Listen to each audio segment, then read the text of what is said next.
Bismillahirrahmanirrahim. Alhamdulillahi rabbil alamin, bari'il khalaiqi ajma'in, ba'ithil anbiya'i wal mursalin, wassalatu wassalamu ala habibihi wa najibih, safihi wa habibih, hafidhi sirrihi wa muballighi risalatih, سيدنا وحبيبنا وشفيع ذنوبنا أبي القاسم المصطفى محمد. اللهم صل على محمد وآل محمد. اللهم صل على محمد وآل محمد. اللهم صل على محمد وآل محمد وعلى أهل بيته الطيبين الطاهرين والأئمة الهدى الهادين المهديين، لا سيما بقية الله في الأراضين، روحي وروح العالمين له الفداء. السلام عليك يا أبا عبد الله وعلى الأرواح التي حلت بفنائك. أما بعد، فيا معاشر المسلمين، أوصيكم ونفسي بتقوى الله، وقد فاز المتقون. Di awal khutbah ini saya mewasiatkan kepada diri saya dan kepada hadirin hadirat sekalian untuk selalu berpegang teguh pada ketakwaan, melaksanakan seluruh perintah Allah dan meninggalkan seluruh larangannya. Karena itulah sebaik-baik bekal bagi kita dalam perjalanan kita menuju kepada Allah Subhanahu wa taala dan surga yang telah dijanjikannya. Karena untuk menuju ke surga tidak ada jalan kecuali melalui jalan ketakwaan. Ketika Allah Subhanahu wa taala menjelaskan dan menggambarkan tentang kenikmatan agung yang bakal diterima oleh orang-orang mukminin di akhirat dan menyebutnya sebagai jannah atau surga, Allah mengatakan wa'iddat lil muttaqin, yang hanya dikhususkan bagi orang-orang yang bertakwa.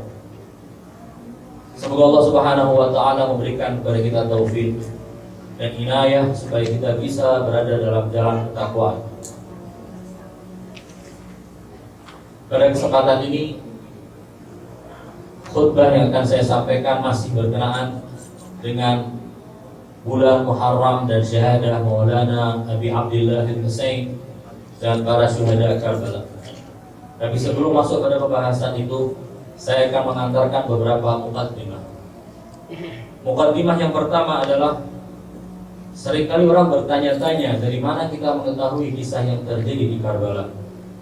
Bukankah Imam Husain dan para sahabat beliau telah gugur di Karbala? Lalu bagaimana orang bisa mengetahui peristiwa-peristiwa yang sedetail itu?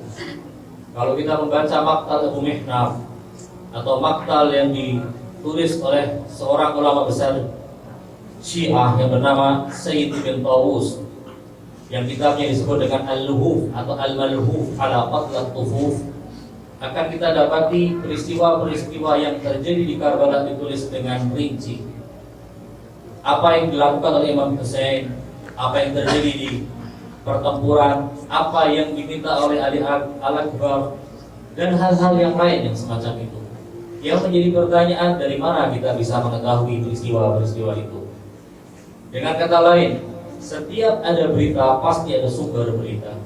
Pertanyaannya, sumber berita kita tentang peristiwa Asyura apa? Ada beberapa sumber. Yang pertama adalah sumber yang paling sering dibicarakan, khususnya dalam Maqtal Abu Mihnaf, adalah sumber dari orang-orang yang ikut serta dalam peristiwa Karbala dan berada di front yang memerangi Imam Husain alaihissalam. Jadi kalau kita mau mempelajari dan melihat riwayat-riwayat tentang peristiwa Karbala, kebanyakan yang meriwayatkan adalah orang-orang yang menyaksikan peristiwa itu dan mereka berada di kubu Ubaidillah bin Ziyad. Di sini muncul permasalahan. Bukankah Allah Subhanahu wa taala dalam Al-Qur'an berfirman, "Ya ayyuhalladzina amanu in ja'akum fasiqun binaba'in fatabayyanu an tusibu qauman bijahalatin fatusbihu 'ala ma fa'altum nadimin." Penggalan pertama ayat ini yang mengatakan in ja'akum fasiqun binaba'in fatabayyanu dijadikan sebagai dalil oleh para ulama usuliyin, orang ulama-ulama yang memegang dan mengembangkan ilmu usul dengan mengatakan bahwa khabar wahid yang fasik tidak bisa diterima. Orang yang fasik kalau seandainya memberitahu kita akan sesuatu permasalahan tidak boleh kita terima. Bukan berarti kita tolak mentah-mentah, tetapi itu bisa menjadi bahan bagi kita untuk melakukan cek atau recheck. Kita mengecek lagi kebenaran berita tersebut. Sebab tidak ada jaminan orang seperti itu memberikan berita yang benar. Karena orang yang fasik cenderung untuk melakukan hal yang salah, termasuk dalam memberikan berita. Karena itu berita orang yang fasik pada dasarnya tertolak. Dan beritanya, kandungan beritanya hanya mampu untuk menduduki peringkat kemungkinan untuk ditindaklanjuti, bukan diterima. Jika yang membawa berita tentang peristiwa Asyura adalah orang-orang yang berada di kubu Ubaidillah ibn Ziyad, dan pasti mereka adalah orang-orang yang fasik, maka kita tidak bisa untuk menerima riwayat-riwayat tersebut. Ini permasalahan. Akan tetapi permasalahan ini sebenarnya bisa teratasi. Teratasinya dengan sebuah logika. Logikanya adalah begini: jika ada orang yang membenci seseorang, lalu orang yang membenci itu menceritakan kebaikan orang yang dibenci, itu lebih dekat kepada kebenaran dibandingkan orang yang mencintai orang tersebut. Jika si A membenci si B, lalu dia membicarakan hal yang buruk tentang si B, orang akan mengatakan wajar karena dia benci dan menceritakan keburukannya. Begitu pula kalau ada orang yang mencintai dan menyukai si B, misalnya A menyukai B, lalu kemudian dia menceritakan hal-hal yang baik tentang si B, orang akan mengatakan wajar orang menceritakan kebaikan orang yang dicintainya. Tapi bagaimana dengan orang yang membenci seseorang, memusuhi seseorang, dan bahkan siap untuk membunuh seseorang, lalu dia menceritakan hal-hal yang justru menguntungkan orang yang dibenci dan merugikan dirinya? Logikanya adalah apa yang disampaikan lebih mendekati kepada kebenaran dan lebih objektif dibandingkan orang yang mencintai seseorang dan menceritakan kebaikan orang yang dicintai. Logika ini juga bisa diterima, maka riwayat-riwayat yang bisa kita dapatkan seputar peristiwa Asyura, seperti misalnya dalam kitab Maktal Abi Mihaf, bisa diterima.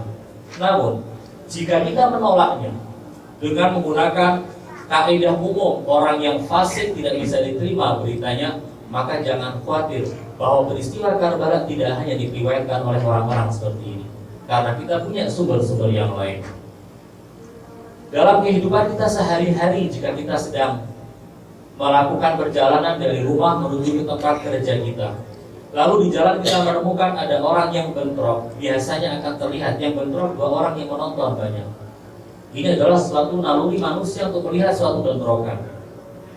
Peristiwa yang terjadi di Karbala adalah bentrokan yang sangat dahsyat antara satu kubu kebenaran yang berjumlah kecil melawan kubu kebatilan yang berjumlah besar.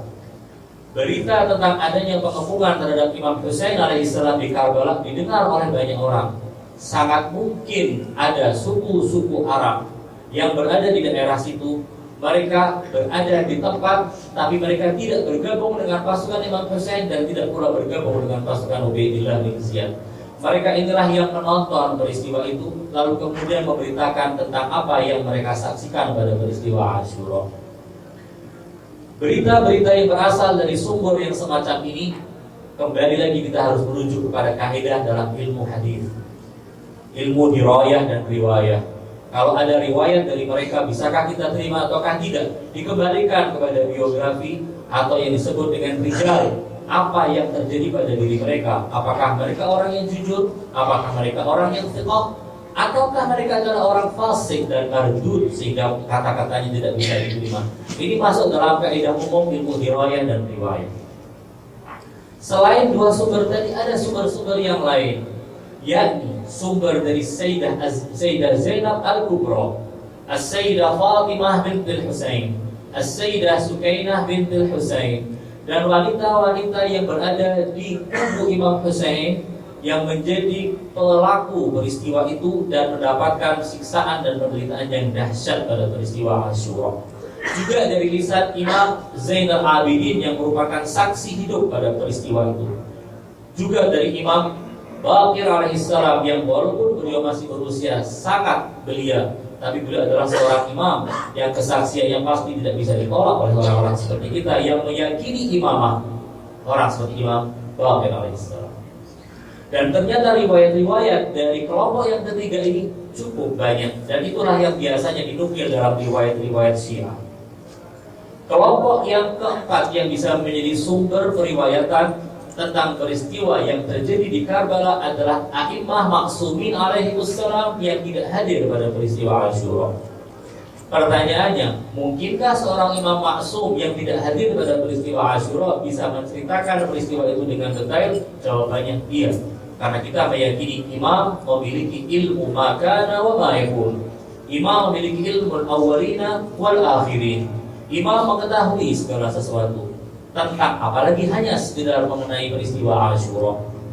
Imam Shadiq alaihissalam pernah mengatakan, jika Syiah kita, jika pengikut kita dan pecinta kita mengetahui apa yang sebenarnya terjadi di peristiwa Asyura, maka mereka akan terbakar dan tidak bisa hidup, karena sedemikian dahsyatnya kesedihan yang akan menimpa mereka.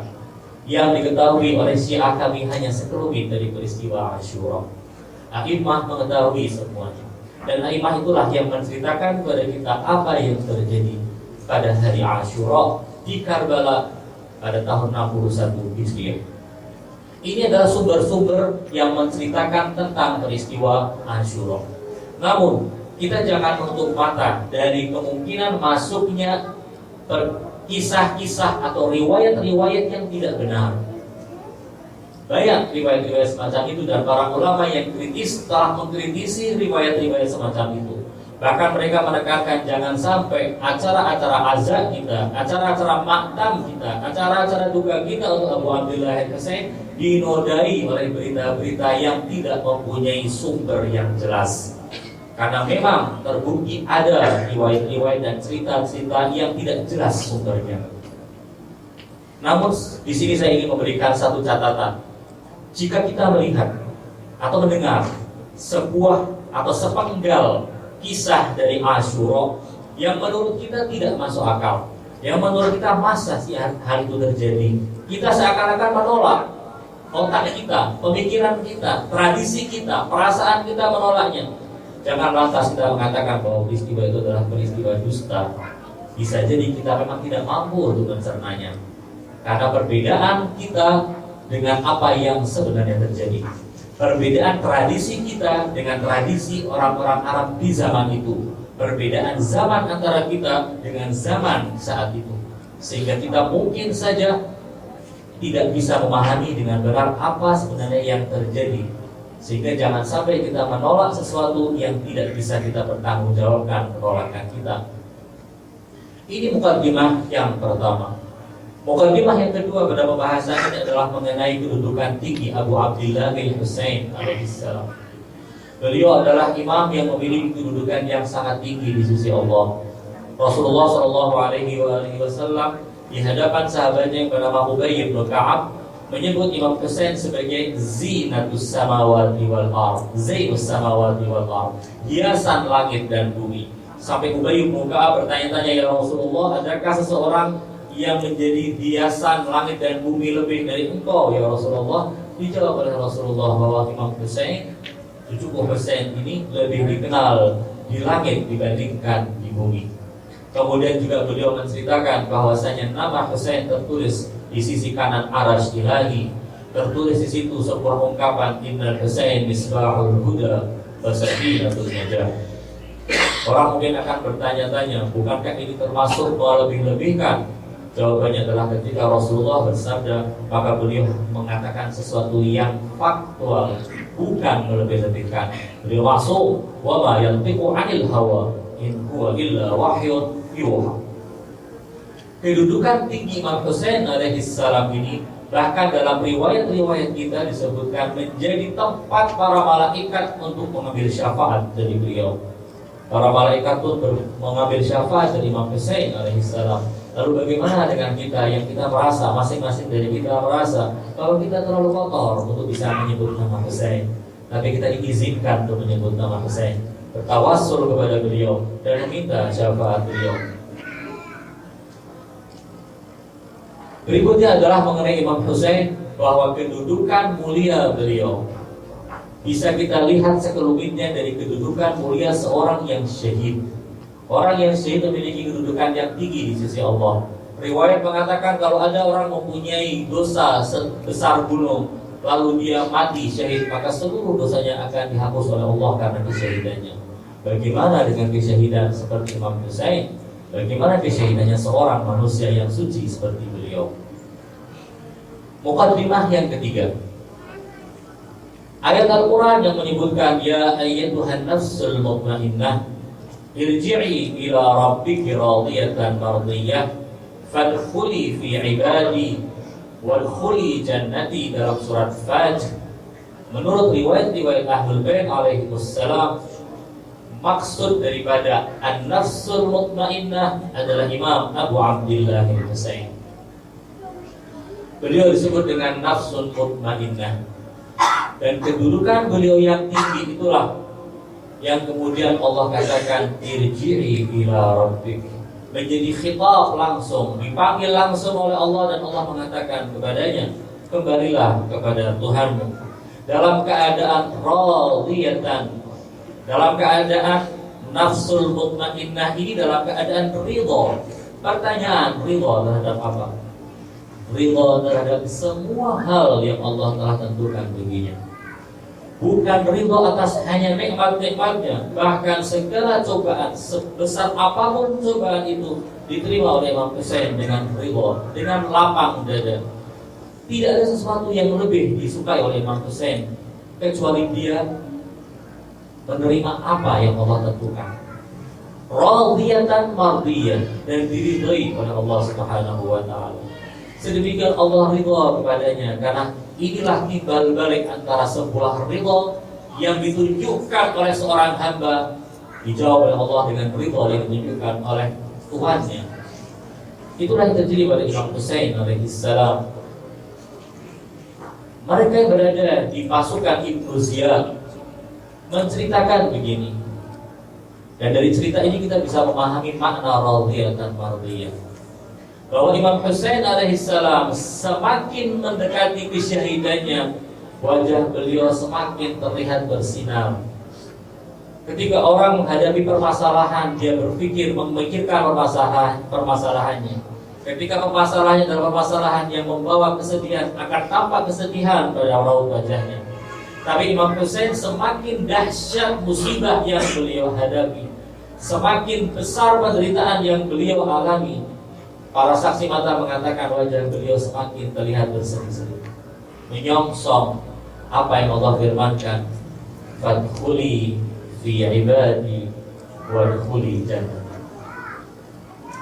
Dari tiga muqaddimah itu kita masuk pada pembahasan Imam Husain alaihissalam, bahwa Allah Subhanahu wa taala tidak akan pernah menyia-nyiakan apa yang telah dilakukan oleh Imam Husain. Setiap manusia dituntut untuk berbuat yang terbaik. Terkadang kalau kita membaca ayat dalam surat Al-Mulk, ketika Allah berfirman alladzi khalaqal mauta wal hayat, lalu kita perhatikan firman Allah berikutnya liyabluwakum ayyukum ahsanu amala, maka tuntutan dari Allah sebenarnya kepada kita bukan untuk berbuat baik. Allah tidak menuntut kita untuk berbuat baik.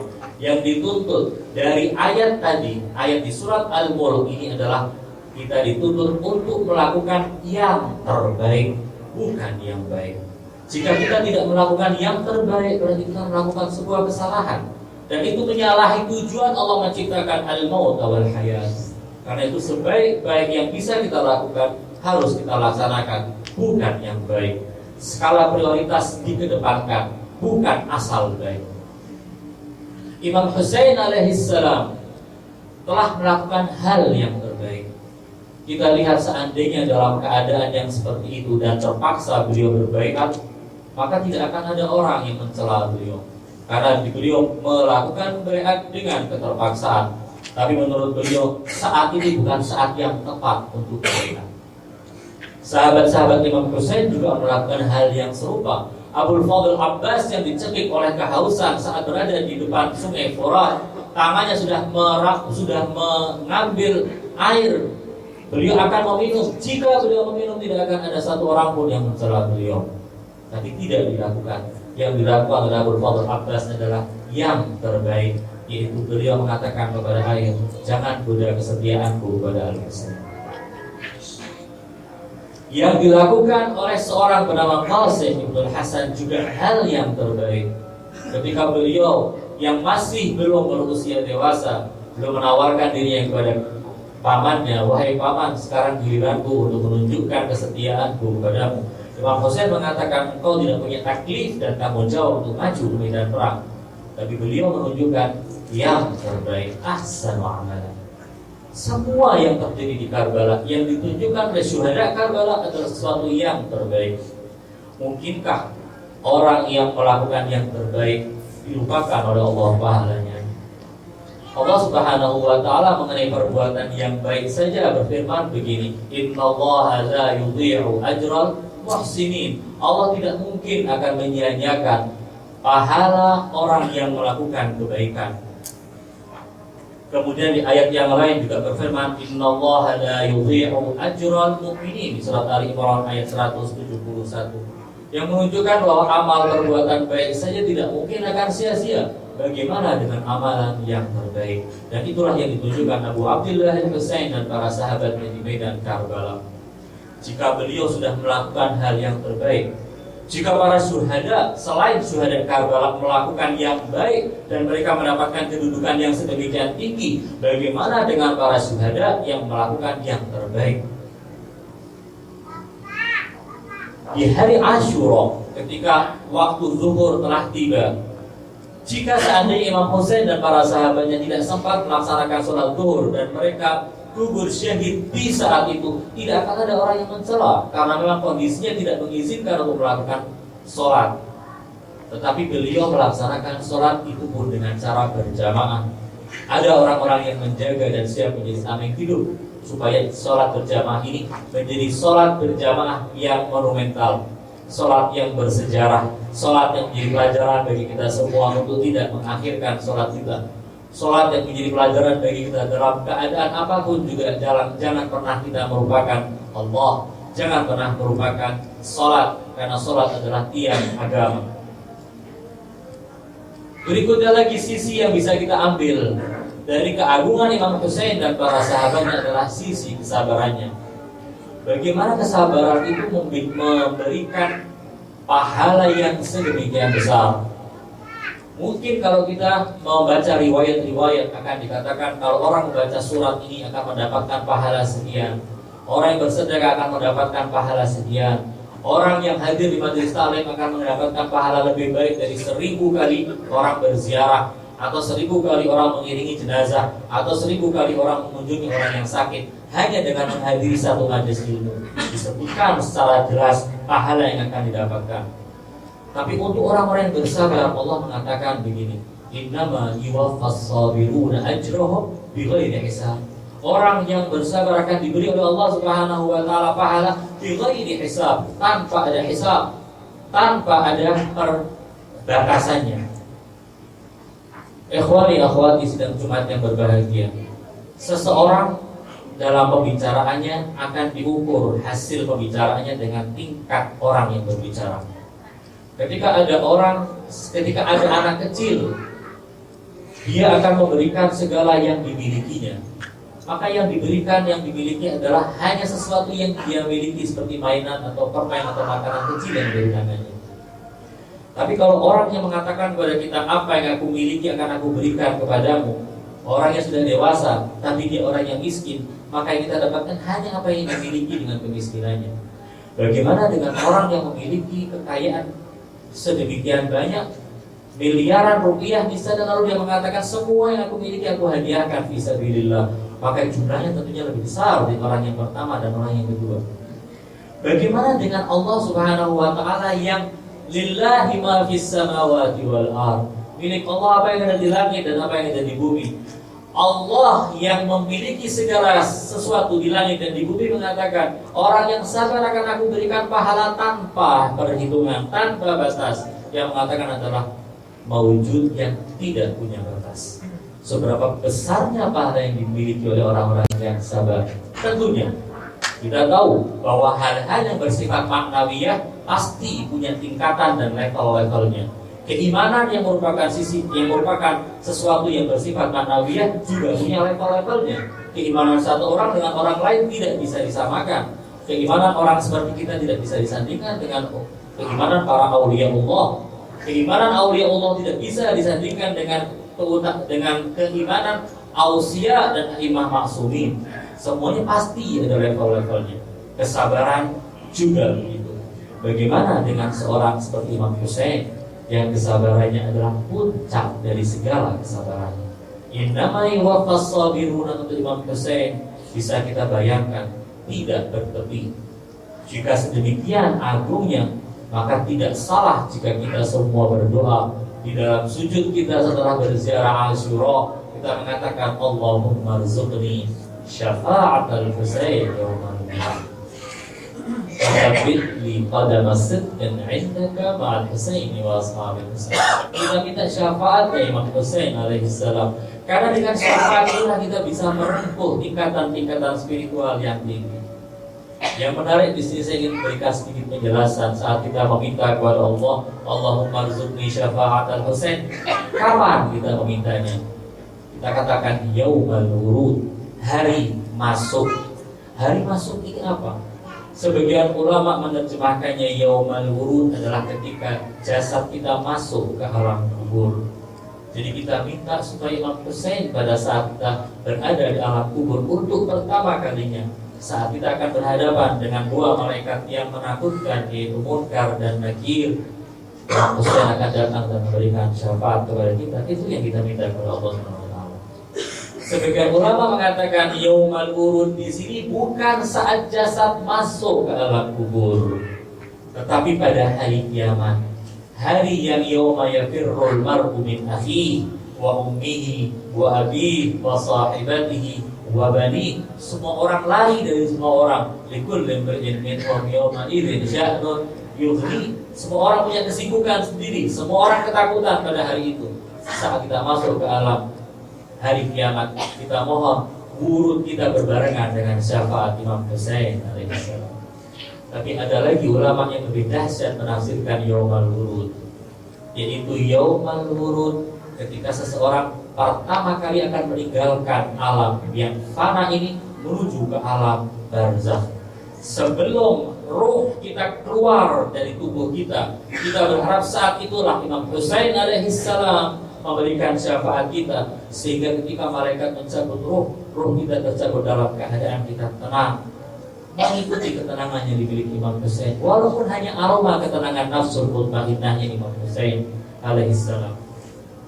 Itulah yang kita minta kepada Allah Subhanahu wa taala. Sebab Imam Husain telah menunjukkan kepada kita bahwa beliau puncak dari kesabaran yang pasti pahala yang akan diterimanya tidak berbatas, dan itulah yang mungkin akan kita dapatkan jika kita selalu menempel dengan Imam Husain, melekatkan diri kita dengan Imam Husain. Imam pada saat beliau berada di atas kudanya, lalu mendapatkan pukulan pedang di kakinya, lalu kemudian beliau tersungkur dari atas kudanya. Saat itu pelipis kanan beliau terkena hentakan yang keras di padang Karbala.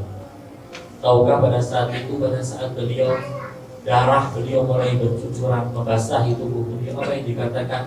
Beliau mengatakan, Ilahi ridwan biqada'ik.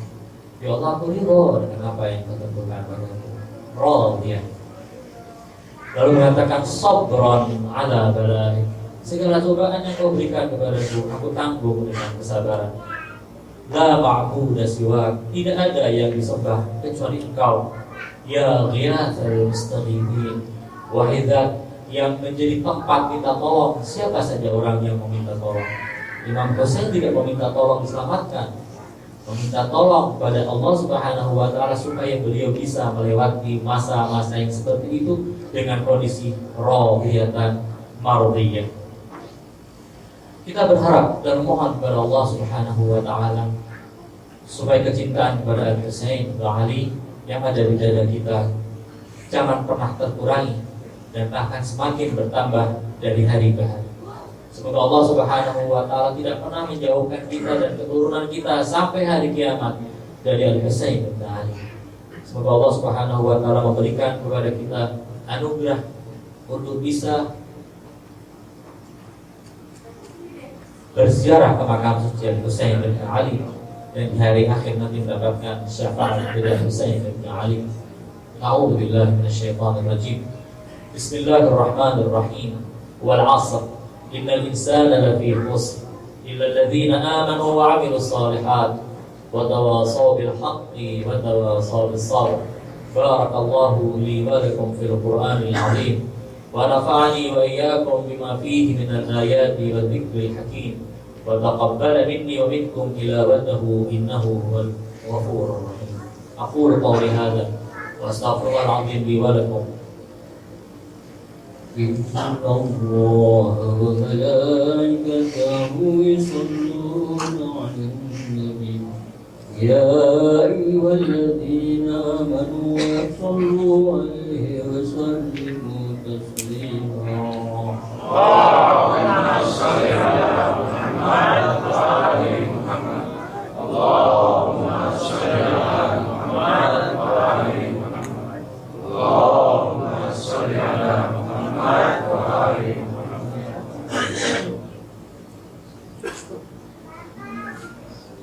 إن الحمد لله نحمده ونستعينه ونستغفره ونستهديه ونسترشده ونعوذ بالله من شرور أنفسنا ومن سيئات أعمالنا.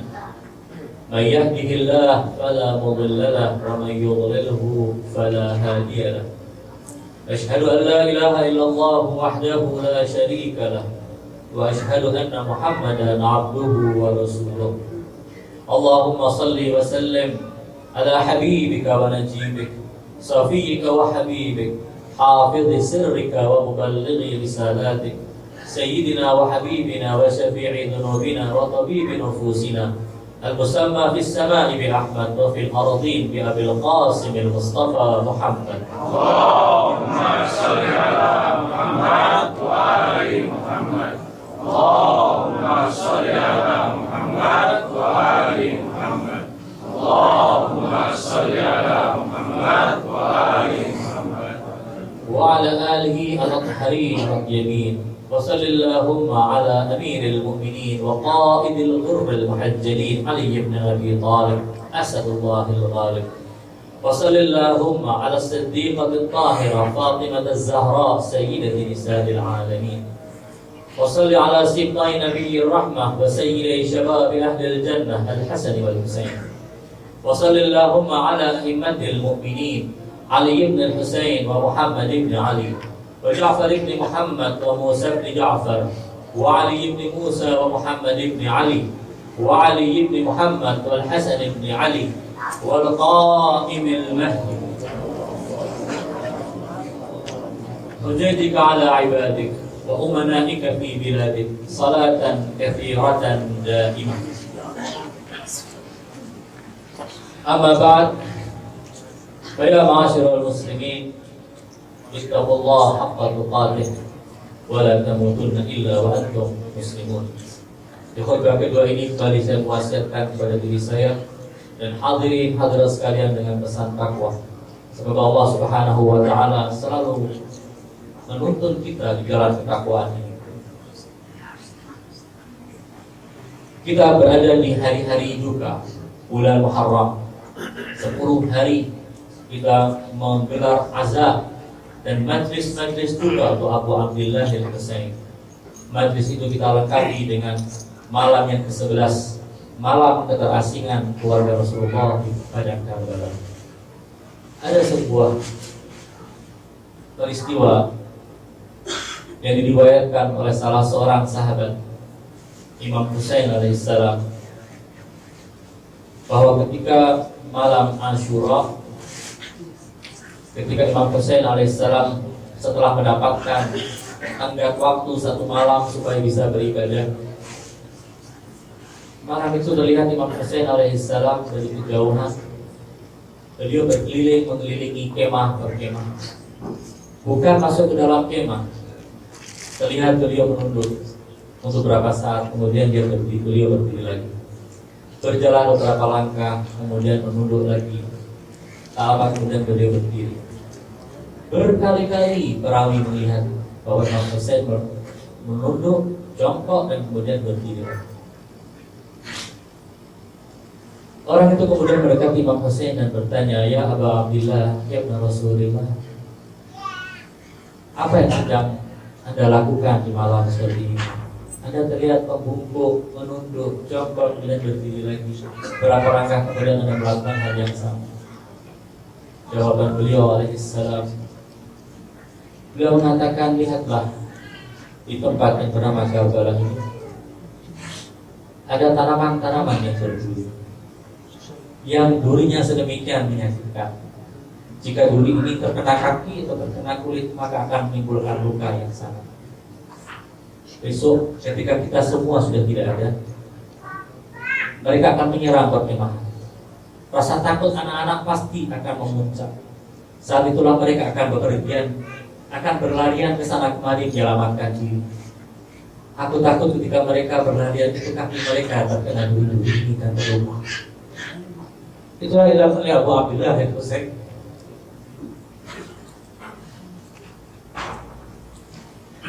Di malam Asyura, ya Abu Abdillah,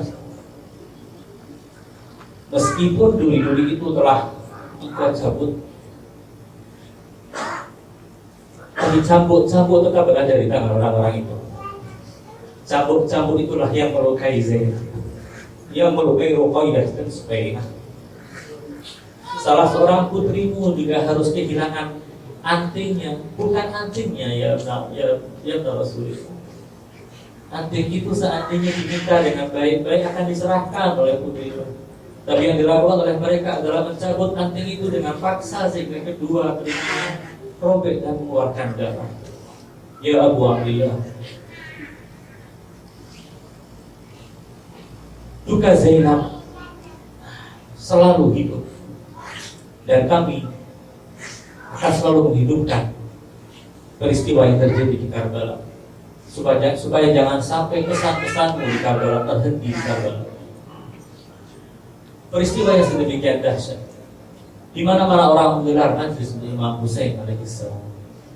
Dari mulai negeri-negeri yang mayoritas Syiah sampai negeri-negeri yang dengan komunitas Syiah yang relatif banyak, sampai ke negeri-negeri dengan komunitas Syiah yang sedikit.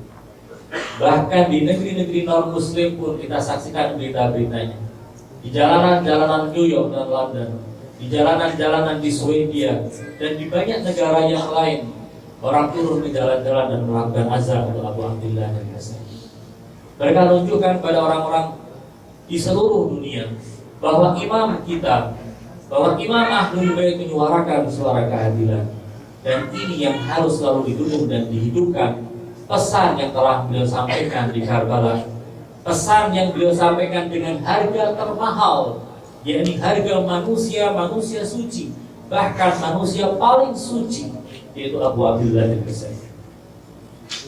Tapi ada sekelompok orang yang menolak peristiwa itu dihidupkan, yang membubarkan acara-acara untuk Abu Abdillah bin Husain, yang mengatakan bahwasanya perayaan atau hari Asyura dan peringatan Muharram tidak boleh digelar di manapun juga. Mereka lalu menyebutnya bahwa ini adalah sebagai syiar Syiah. Lalu mengatakan bahwasanya kalau dibiarkan maka berarti kita membiarkan Syiah menyebar luas. Saya katakan di sini bahwa Al-Husain bukan hanya milik Syiah. Memang Al-Husain di mata Syiah lebih dibandingkan di mata muslimin yang lain, lebih dibandingkan pandangan orang-orang pada umumnya terhadap Al-Husain. Tetapi Al-Husain bukan hanya milik Syiah. Yang disuarakan oleh Al-Husain adalah Islam. Beliau mengatakan dengan pekik yang sangat jelas, "Innama kharajtu li talabil islah fi ummati jaddi." Aku keluar untuk melakukan islah dan perbaikan pada umat kakekku. Dan itu yang dilakukan oleh beliau. Jika kita meyakini risalah Rasulullah, yang mana Rasulullah la yantiqu 'anil hawa, tidak mungkin akan berbicara dari hawa nafsunya. Jika kita meyakini yang dikatakan Nabi pasti benar, berarti kita harus meyakini Al-Husain adalah penghulu pemuda surga. Beliau dalam riwayat yang dibawakan dalam kitab-kitab Ahlus Sunnah maupun Syiah bersabda, "Innal Hasan wal Husain sayyida syababi ahlil jannah." Jika mereka berdua adalah penghulu pemuda surga, maka berarti seorang yang ahli surga tidak mungkin berbohong. Ketika Imam Husain mengatakan tujuanku keluar adalah ditolabil islah fi ummati, jadi pasti bukan kebohongan yang beliau katakan, pasti sesuatu yang benar. Dan jika itu yang disuarakan oleh Imam Husain, wahai kalian yang mengaku sebagai umatnya Rasulullah, ketahuilah Imam Husain mengorbankan jiwanya demi kalian. Jika kalian mengaku dari umat Muhammad kakeknya, tapi jika kalian tidak, urusannya berbeda. Jika kalian mengatakan tidak perlu untuk menghidupkan jalannya Imam Husain, berarti kalian mengatakan tidak perlu menghidupkan semangat untuk melakukan islah pada umat Rasulullah. Di sini perlu dilakukan penisbatan diri kalian kepada agama Rasulullah. Cukup menjadi manusia kata Imam Husain untuk bisa memahami makna kebangkitan Imam Husain. Masalah kedua pada khutbah kedua ini yang saya sampaikan adalah alhamdulillah Allah memberikan taufik kepada kita untuk menghadiri acara-acara duka untuk Imam Husain. Masing-masing dari kita telah mendapatkan manfaat spiritualitas, manfaat cinta yang semakin meninggi, semakin besar kepada Imam Husain dan keluarganya dan keluarga Rasulullah. Usahakan kecintaan yang semakin tinggi ini, keinginan kita untuk berada di jalan Husain, teriakan kita dari lubuk hati kita yang paling dalam mengatakan labbaika ya Husain, jangan pernah redup. Hidupkan selalu. Ibaratnya kita telah menanam benih, dan benih itu sudah menunjukkan tunasnya. Jangan biarkan tunas itu tidak tersirami. Mari kita bersama-sama menyiraminya dengan kecintaan kepada Imam Husain yang lebih, dengan cara menunjukkan kecintaan itu dengan apa yang beliau sukai, yakni menegakkan apa yang diajarkan oleh Allah, melaksanakan perintah agama dan meninggalkan apa yang dilarang oleh agama. Semoga dengan cara ini kita bisa menunjukkan kepada Imam Husain, ya Husain, inilah kami yang pada bulan Muharram menangis untukmu, dan kami berada, ingin selalu berada di dalammu, sehingga kami telah bisa bersanding denganmu di surga Allah Subhanahu wa Ta'ala, jadi orang-orang yang bersama denganmu. Tapi tentunya selain keinginan kita yang kuat, kita juga mohon kepada Allah supaya diberi taufik, sehingga apa yang sudah kita dapatkan di bulan Muharram bukan berkurang, tapi semakin bertambah dengan amal ibadah dan amal kebaikan kita semua. Yang ketiga adalah kita mendengar bahwa acara berkabung untuk Abu Abdullah Husain di kota Karbala diwarnai oleh sebuah insiden dengan gugur syahidnya sekitar 30 orang pecinta Husain, dan orang yang sedang berduka untuk Imam Husain. 100 orang lebih terluka pada insiden itu. Kita berharap semoga Allah Subhanahu wa Ta'ala menggabungkan mereka yang telah gugur pada peristiwa itu bersama dengan Abu Abdullah Husain, memberikan kesembuhan yang cepat kepada mereka yang terluka dan cedera pada peristiwa itu, dan semoga Allah Subhanahu wa Ta'ala menerima azab semua para pecinta Husain dengan bagaimanapun juga cara mereka untuk melakukan azab. Ada yang melakukan azab dengan hadir, ada yang melakukan azab tidak hadir di majelis tapi menyiapkan persiapan untuk tamu-tamu Al-Husain. Ada yang tidak sempat karena mungkin berada di rumah sakit dan sedang sakit. Kita doakan semoga mereka yang sakit diberi kesembuhan oleh Allah Subhanahu wa Ta'ala. Dan semoga pandangan Al-Husain kepada kita menjadi pandangan yang selalu menjadikan kita maju dalam spiritualitas kita dan dalam hal-hal yang membuat Allah menyenangi kita. A'udzu billahi minasyaitonir rajim. Bismillahirrahmanirrahim. Qul huwallahu ahad, Allahus samad, lam yalid wa lam yulad wa lam yakul lahu kufuwan ahad. Allahumma ighfir lil mu'minina wal mu'minat wal muslimina wal muslimat al ahya'i minhum wal amwat. Tabi'il lahumma bainana wa bainahum bil khairat. Innaka samii'un qariibun mujibud da'awat. Ya qadhiyal hajat wa ya ghafirul khati'at ya arhamar rahimin. Allahumma ajil li waliyikal faraj wal nasr wal afiyah waj'alna min khairi syi'atihi wa ansarihi wal mustashhidina baina yadayhi. Allahumma waj'al 'awaqiba umurina khairan. Ibadallah, inna Allah ya'muru bil 'adli wal ihsan wa ita'i dzil qurba wa yanha 'anil fahsya'i wal munkari wal baghi ya'idukum la'allakum tadhakkarun. Fadhkurullaha al-'azim yadhkurkum washkuruhu 'ala ni'amihi yazidkum was'aluhu min fadlihi yu'tikum wa la dzikrullahi akbar. Wassalamualaikum warahmatullahi wabarakatuh.